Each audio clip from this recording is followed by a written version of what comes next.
Friends, आज हम मध्य प्रदेश की भौगोलिक स्थिति एवं प्राकृतिक भाग के बारे में परिचर्चा करेंगे और इससे संबंधित महत्वपूर्ण प्रश्नों को हम देखेंगे।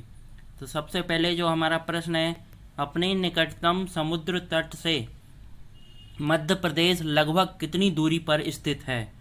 तो ऑप्शन दिया हुआ है। पहला ऑप्शन है 150 किलोमीटर, 280 किलोमीटर, तीसरा है 200 किलोमीटर और चौथा है 300 किलोमीटर। तो इसका जो सही उत्तर है वह है दोस्तों हमारा सी, 200 किलोमीटर।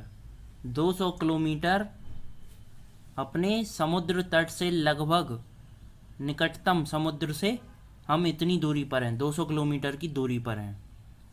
ठीक है दोस्तों, ये प्रश्न थोड़े से आपको अलग तो लगेंगे क्योंकि अब आजकल पेपर का स्टैंडर्ड बढ़ गया है, तो ऐसे ही क्वेश्चंस आने की बहुत संभावनाएं रहती हैं।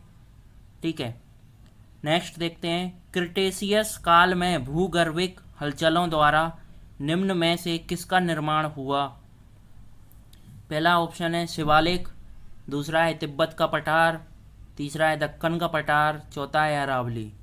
तो क्रिटेशियस काल में भूगर्भिक हलचलों द्वारा दक्कन के पठार का निर्माण हुआ।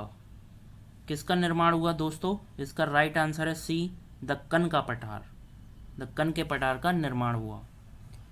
फिर देखते हैं, मौर्य युग में मालवा का पूर्वी भाग कहलाता है। ऑप्शन है दसपुर, त्रिपुरी, अवंतिका और अकरा।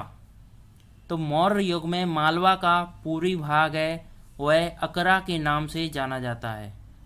किसके नाम से? अकरा। पूर्वी भाग को अकरा के नाम से जाना जाता था। फिर देखते हैं, मध्य प्रदेश राज्य है। ऑप्शन है समुद्री सीमा से घिरा, पूर्ण भू आविष्ठित राज्य, अंतर्राष्ट्रीय रेखा को छूने वाला, उपरोक्त सभी। तो दोस्तों, ना ही हमारे मध्य प्रदेश की सीमा किसी समुद्र को छूती है, ना ही किसी अंतर्राष्ट्रीय सीमा को छूती है, तो उपरोक्त सभी तो हो नहीं सकता। तो इसका जो आंसर राइट है वह है पूर्ण भू आविष्ठित राज्य। हम क्या है, चारों ओर से अन्य राज्यों से घिरे हुए हैं, तो इसे जो हमारी जो सीमा है या जो मध्य प्रदेश की स्थिति है वह क्या है, भू अवस्थित राज्य है। ठीक है, फिर हम बात करते हैं, प्रायद्वीपीय नीस है। प्रायद्वीपीय नीस क्या है? ऑप्शन है आर्कियन चट्टान है, धारवाड़ क्रम की चट्टान है, कुड़प्पा क्रम की चट्टान है या विंध्य क्रम की चट्टान है। तो इसका जो सही आंसर है वह है ए, आर्कियन क्रम की चट्टान है। दोस्तों क्या है? आर्कियन क्रम की चट्टान है प्रायद्वीपीय नीस। फिर बात करेंगे, कणों के आधार पर प्रायद्वीपीय नीस को किन नामों से जाना जाता है? ऑप्शन है बुंदेलखंड नीस, चार्नोकाइट नीस, उपरोक्त दोनों, इनमें से कोई नहीं। तो इसका जो आंसर है वह है हमारा सी, उपरोक्त दोनों, बुंदेलखंड नीस और चार्नोकाइट नीस। कणों के आधार पर प्रायद्वीपीय नीस को इन दोनों के नाम से जाना जाता है।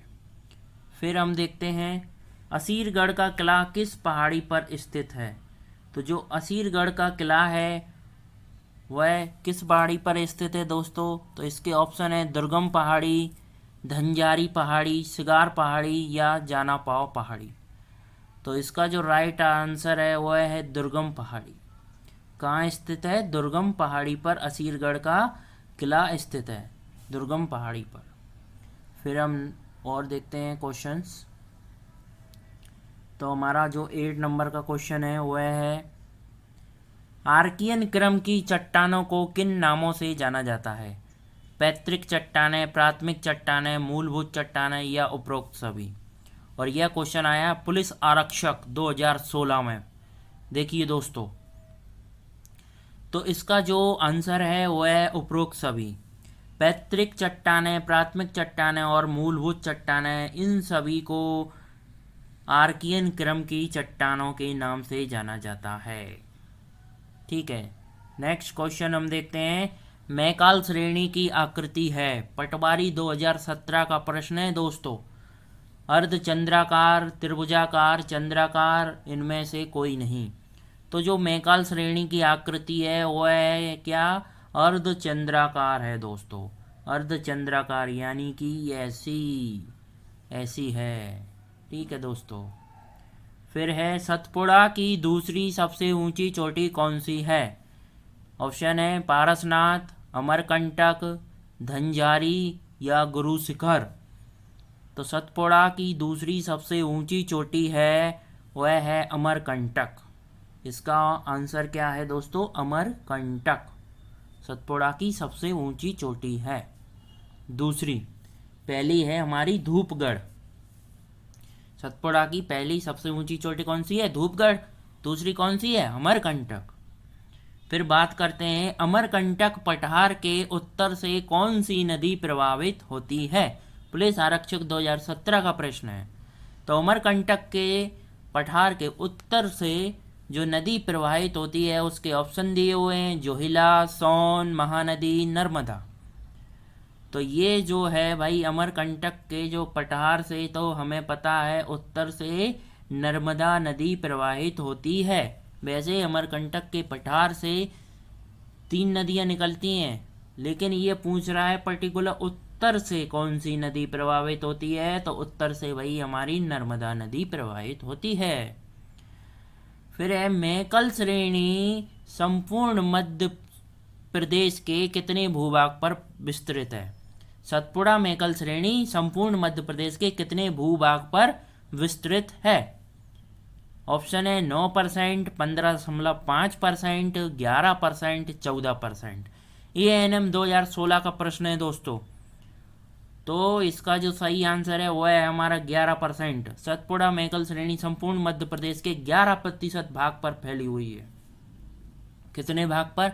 11% भाग पर। फिर है संरचनात्मक तथा उच्चावच विविधता के आधार पर सतपुड़ा मैकल श्रेणी को कितने भागों में बांटा गया है? ऑप्शन है 4, 2, 3, इनमें से कोई नहीं।